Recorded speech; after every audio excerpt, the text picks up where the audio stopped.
Welcome to Imaginary Lands, the works of award-winning author and storyteller Bobby Pell. Today's live performance takes a look at a typical American family with a daughter of the marrying age in search of a husband. Her suitor, once he gets to know his intended's family better, reconsiders his options as he travels a bit in search of sanity.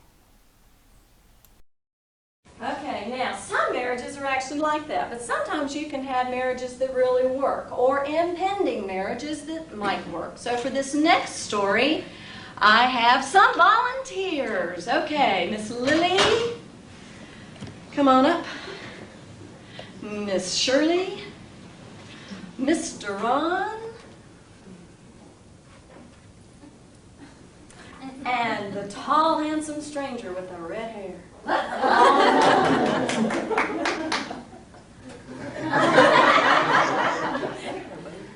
This is going to work out great. You guys are the nucleus family. You stay right over here. Okay, y'all just do what I tell you. Okay, this is called the Three Sillies. This is an Appalachian tale. Once upon a time, there was a family. There was the handsome father, take a bow, the beautiful mother, and the incredibly bright and gorgeous daughter. Now, the daughter was oftentimes found to have a gentleman caller who also was handsome, suave, and quite debonair. He would come every evening. He tried. He would come every evening, and they would sit on the porch after dinner and have supper. Well, once they finished, they would sometimes say, "Mother, how about a little bit of cider?"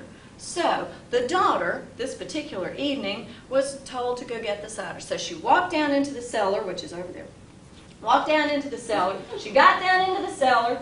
She stuck her jug underneath the keg, turned it on, and as she just happened to look up.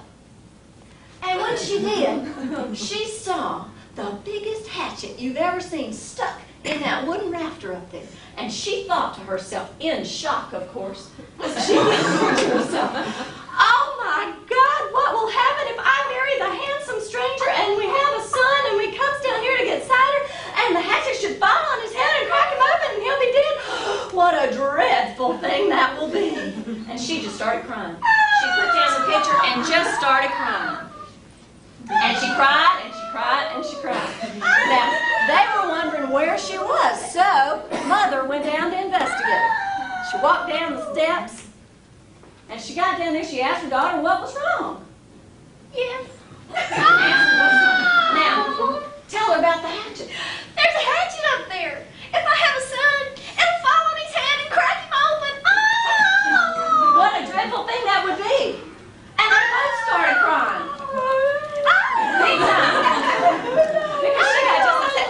So then, the father, he wondered what was going on, and he went down the stairs. And he asked his wife what was going on. And if I fall, And what might it do? it might hit her son in the head if she ever has one. And he said, what a dreadful thing that might be. What a dreadful thing that And he started wailing. All three of them. Now, the gentleman caller, who'd been sitting up there quite patient, decided he would go down and find out what was going on with himself. So he goes down into the cellar and asks the father what's going on. What's going on? The hatchet. What about the hatchet? He doesn't know. What about the hatchet? It's a dreadful thing. Crack it open. It might fall on somebody's head, right? Right. And crack their head open. Crack it And it open. might even be his future son. Now, the gentleman caller thought this was the silliest thing he'd ever heard. Never seen any people like this before. So he decided that if he could search the world in his travels and find 3 people sillier than they were, then he would come back and indeed marry the daughter. Okay? So he decided to go on his journeys. Family off stage, you can travel across. Now, as he was traveling along, but don't go too far.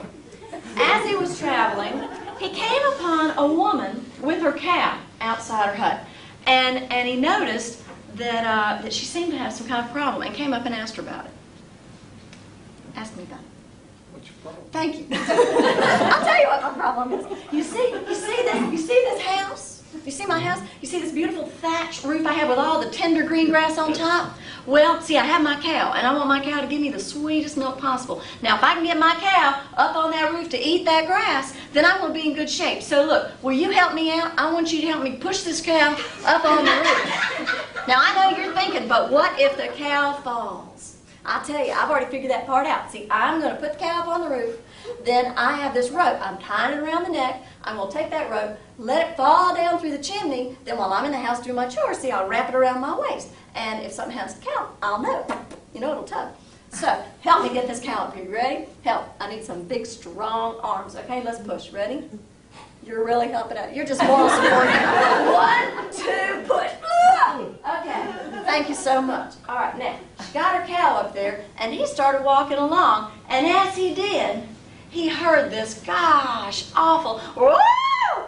And what had happened was that indeed she had gotten that cow up on the roof, and the cow, when it fell off safely, but fell off, it pulled her halfway up the chimney because she had indeed tied that rope right around her waist, and she got stuck up in there in all that soot.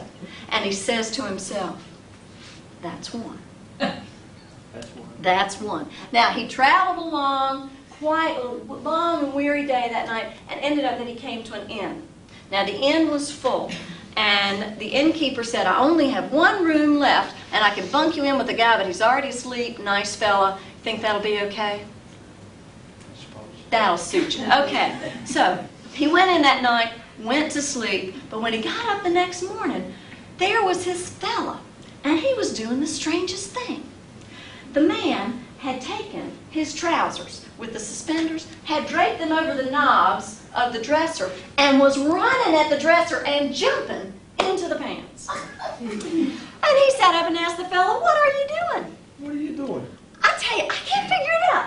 I try, I just can't seem to get into these things. Do you know how to put these on?